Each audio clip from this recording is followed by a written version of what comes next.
What on earth was Ousmane Dembélé doing yesterday? An unbelievable, outrageous, completely illogical hat-trick. France absolutely buried Norway. And yes, the final score says 4-1. But the performance itself felt much more brutal than that.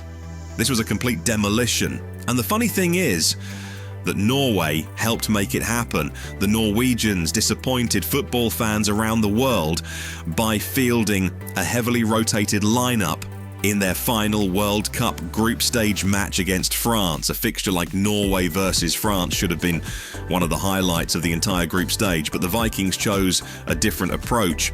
Instead of fighting for the win, they rested their biggest stars, including Erling Haaland, and to be fair, there is some logic behind that decision. The knockout stage is what really matters. Why risk injuries when you've already secured qualification? The problem is that France showed absolutely no mercy.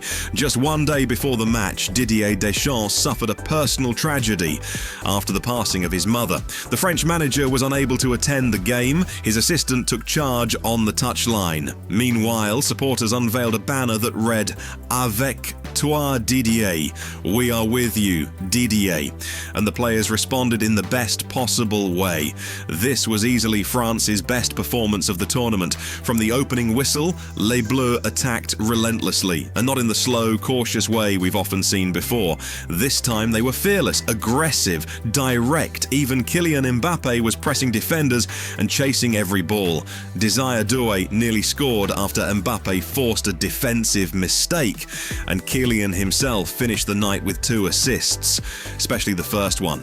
Absolutely brilliant. It was a very unusual performance from France. Maybe the emotional circumstances surrounding Deschamps inspired the players, or maybe they played with such freedom because they had already secured their place in the knockout rounds. Either way, the result was spectacular, but the true star of the night was Ousmane Dembélé.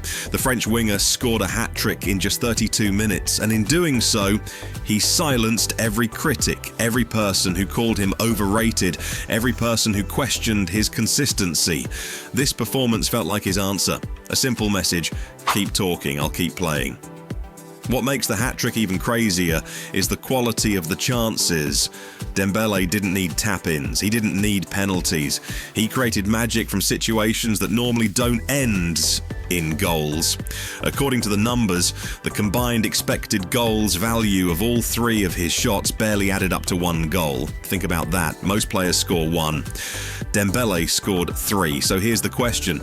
After performances like this, does Ousmane Dembélé deserve the Ballon d'Or this year? But football wasn't the only thing people were discussing after the final whistle, because Kylian Mbappé once again found himself at the centre of attention, this time for what some fans are calling another dictator moment. When he was substituted, Mbappé didn't just ignore the 10-second substitution rule, he also gestured toward referee Michael Oliver and appeared to instruct him to personally hand the captain's armband to Aurélien Tchouameni, and unbelievably, the referee actually did it. At this point, some fans are joking that Kylian isn't only giving orders to his teammates anymore, he's giving orders to referees as well. But what do you think? Is that arrogance, or is that simply what leadership looks like at the highest level? Let us know in the comments. And don't forget to like and subscribe.